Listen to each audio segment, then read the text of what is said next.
अधूरी सांसों का पूरा इश्क।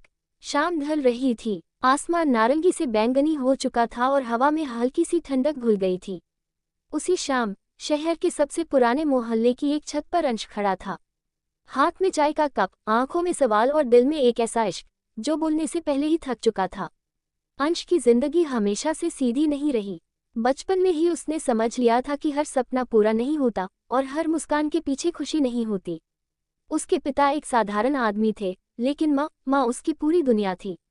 माँ कहा करती थी, इश्क अगर सच्चा हो तो वक्त भी हार मान लेता है। उसी मोहल्ले में रहती थी सारा। स्कूल के दिनों से ही वह अलग थी, शांत, गहरी सोच वाली और आंखों में एक अजीब सी चमक।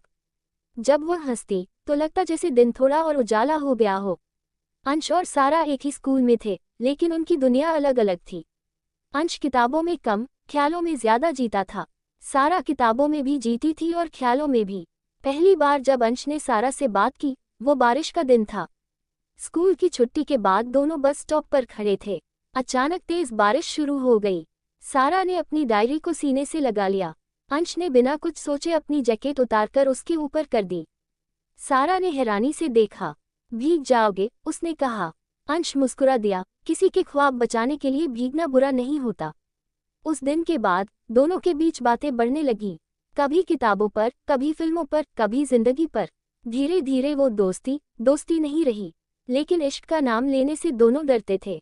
वक्त बदला, स्कूल खत्म हुआ, सारा आगे पढ़ने के लिए दूसरे शहर चली गई। अंश यहीं रह गया, इन्हीं गलियों में, इन्हीं छतों पर, इन्हीं यादों के साथ। चिट्ठियां आने लगीं। सारा लिखती, यहाँ सब नया है, लेकिन अजीब बात है, तुम्हारी कमी हर जगह है। अंश जवाब देता, यहाँ सब वही है, लेकिन तुम नहीं हो, इसलिए सब अधूरा है। साल बीत गए, चिट्ठियां कम होती गईं, जिंदगी की भागदौड़ बढ़ती गई। एक दिन खबर आई कि सारा की शादी तय हो गई है। अंश ने वो खबर पढ़ी और देर तक छत पर बैठा रहा। आसमान बिल्कुल वैसा ही था जैसा उस पहली बारिश वाले दिन था। शादी से एक दिन पहले सारा वापस आई, सिर्फ कुछ घंटों के लिए। वह उसी छत पर आई जहां कभी अंश खड़ा रहता था। और अंश, वह भी वही था। दोनों आमने सामने थे। कई सालों का सन्नाटा बीच में खड़ा था। सारा ने कहा, तुमने कभी कहा क्यों नहीं?